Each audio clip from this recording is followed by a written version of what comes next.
حضرت معاویہ رضی اللہ تعالیٰ عنہ ان صحابہ کرام میں سے ہیں جن کے بارے میں خدا جانے کیا کیا غلط غلط لوگوں نے پروپیگنڈے کیے. ان کی شان میں پتہ نہیں لوگ اللہ بچائے گستاخیاں کرتے ہیں. ان کا قصہ سن لی. حضرت معاویہ رضی اللہ تعالیٰ عنہ کا ایک روم کے لوگوں سے جنگ رہتی تھی اور روم اس زمانے کی سپر پاور سمجھی جاتی تھی, بڑی عالمی طاقت. اس کے ساتھ برسر پیکار رہتے کہ معاویہ شام میں تھے اور شام کے علاقے میں ان سے ہر وقت لڑائی چھڑی رہتی تھی. تو ایک موقع کے اوپر انہوں نے آپس میں جنگ بندی کا معاہدہ کر لیا رومیوں سے, اور ایک تاریخ متعین کر لی کہ اس تاریخ تک ہم ایک دوسرے سے جنگ نہیں کریں گے. جب وہ جنگ بندی کی مدت گزر رہی تھی تو اس دوران حضرت معاویہ رضی اللہ تعالیٰ عنہ کو یہ خیال آیا کہ جنگ بندی کی مدت تو برحق ہے, لیکن میں ایسا کروں کہ میں اپنی فوجیں لے جا کر سرحد پر ڈال دوں اور جس وقت جنگ بندی کی مدت ختم ہوگی تو فوراً حملہ کر دوں, کیونکہ وہ دشمن تو اس خیال میں ہوگا کہ جب جنگ بندی کی مدت گزرے گی تو اس کے بعد لشکر کہیں چلے گا, جہاں تک آنے میں وقت لگے گا, تو وہ اس خیال میں ہوگا کہ ابھی مسلمانوں کا لشکر فوراً حملہ آور نہیں ہو سکتا, تیار نہیں ہوگا مقابلے کے لیے, میں ایک دم سے حملہ کر دوں گا تو جلدی فتح حاصل ہو جائے گی. تو حضرت معاویہ رضی اللہ تعالیٰ عنہ نے یہ کیا کہ سرحد کے قریب اپنی فوجیں ڈالی اور کچھ حصہ سرحد سے اندر بھی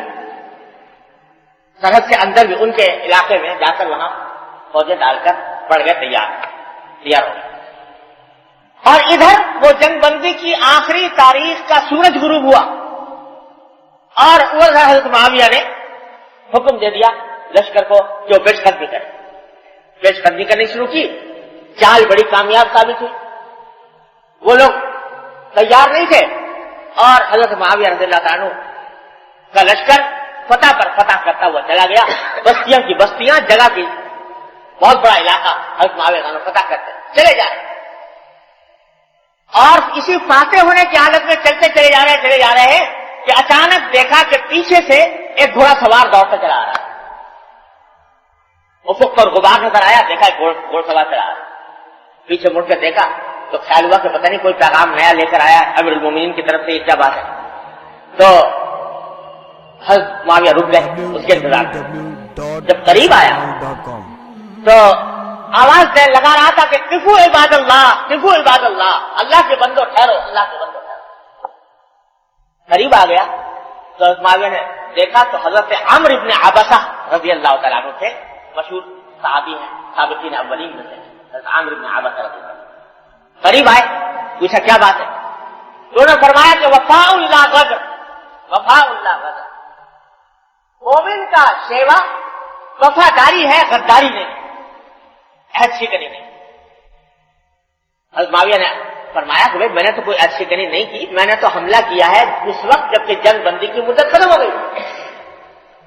انہوں نے کہا کہ اگرچہ جنگ بندی کی مدت ختم ہو گئی تھی لیکن آپ نے اپنی فوجیں جنگ بندی کی مدت کے دوران اس دشمن کے خلاف سرحد پر ڈالی اور سرحد کا کچھ حصے کے اندر بھی لے جا کر ڈالی, تو یہ معاہدے کی خلاف ورزی تھی. اور میں نے ان کانوں سے سنا ہے نبی کریم سرور دو عالم صلی اللہ علیہ وسلم کو یہ فرماتے ہوئے کہ من کان بینہ وبین قوم عہد فلا یحلنہ ولا یشدنہ الی ان یمضی اجلہ او یمضی الیہم علی سواء. میں نے اپنے کانوں سے سنا کہ حضور نے فرمایا کہ جب کسی قوم کے ساتھ کوئی معاہدہ ہو تو جب تک وہ معاہدہ کی مدت نہیں گزر جاتی تو اس عہد کو نہ کھولے نہ باندھے یہاں تک کہ اس کی مدت گزر جائے, یا ان کے سامنے کھلم کھلا پہلے سے کہہ دے کہ اب ہم نے وہ عہد ختم کر دیا, اعلان کر دے کہ عہد ختم کر دیا, بغیر عہد کو ختم کیے ہوئے, اعلان کیے ہوئے اور ان کے علاقے کے تک لے جا کر فوجوں کو ڈال دینا, یہ حضور اقدس صلی اللہ علیہ وسلم کے ارشاد کی وجہ سے یہ جائز نہیں تھا آپ کے لیے شرعاً, جو آپ نے یہ علاقہ فتح کیا. اب آپ اندازہ لگائیے, ایک فاتح لشکر ہے, فتح کرتا ہوا جا رہا ہے, کتنا علاقہ فتح کر چکا, فتح کے نشے میں چور, لیکن یہ ارشاد کام میں پڑ گیا سرکار دوارا کہ اپنا عہد کہ پابندی کہ مسلمان کو ذمہ دار. اسی وقت حکم دیا ساری فوج کو کہ جتنا علاقہ فتح کیا ہے سب واپس کر. پورا علاقہ واپس کر دیا, دوبارہ اپنی سڑک کے اندر واپس کر. یہ نظیر پوری دنیا کی تاریخ میں کوئی قوم پیش نہیں کر سکتی کہ اس نے اس بنا پر مفتوحہ علاقہ فتح کیا ہوا اس طرح واپس کر دیا. لیکن چونکہ پیش نظر کوئی زمین لینا نہیں تھا, اقتدار اور سلطنت مقصود نہیں, مقصود اللہ جل جلالہ کو راضی کرنا, اور اللہ تعالیٰ کا حکم معلوم ہو گیا کہ وعدے کی خلاف ورزی درست نہیں, تو یہ وعدے کی خلاف ورزی کا ایک چھوٹا سا شائبہ پیدا ہو رہا تھا. اس واسطے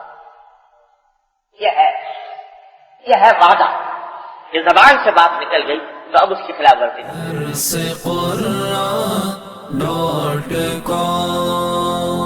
www.darsequran.com